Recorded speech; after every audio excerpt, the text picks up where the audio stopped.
Ngayon guys, maglipat tayo ng fund mula Lifair to Stingray. I-transfer natin ang fund natin. Ang una natin gagawin ay punta tayo sa Stingray. Pagkatapos, punta tayo sa May. Ito May. Pagkatapos, pindutin natin yung top up. Ayan, sa coin recharging tayo. Yan, ganito lang. Tapos, scroll down tayo. Nakita niyo yung link na to. Copy nyo lang yan. Tapos, pagkatapos nyo dito, punta tayo kay Lifair. Punta tayo kay Lifair. Yan, guys. Pindutin ulit natin tong May. Tapos, withdraw. Yan, nakita nyo. Pindutin natin tong coin withdrawal. Dito tayo dadaan.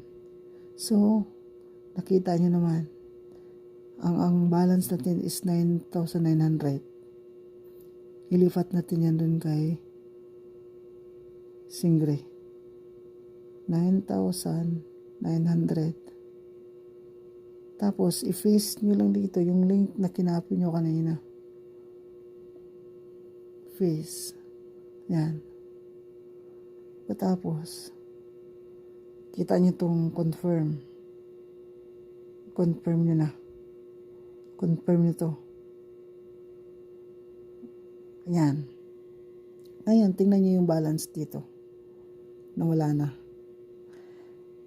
Sabi sa customer service, mag-antay lang daw tayo ng 1 linggo para malaman natin na ilipat na natin yung fund mula Lifair to Stingray. Abangan natin next week.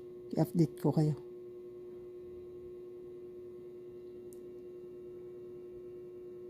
Ganyan lang guys ang tamang paglipat mula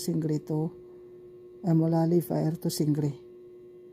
Sana makatulong ako sa inyo para mapakinabangan nyo ang inyong fund ng Lifair para i-transfer nyo sa Stingray para maano nyo naman, ma-withdraw nyo.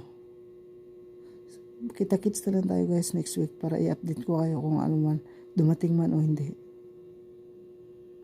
Palike and subscribe naman sa video na to. Pindutin nyo na rin ang bell button.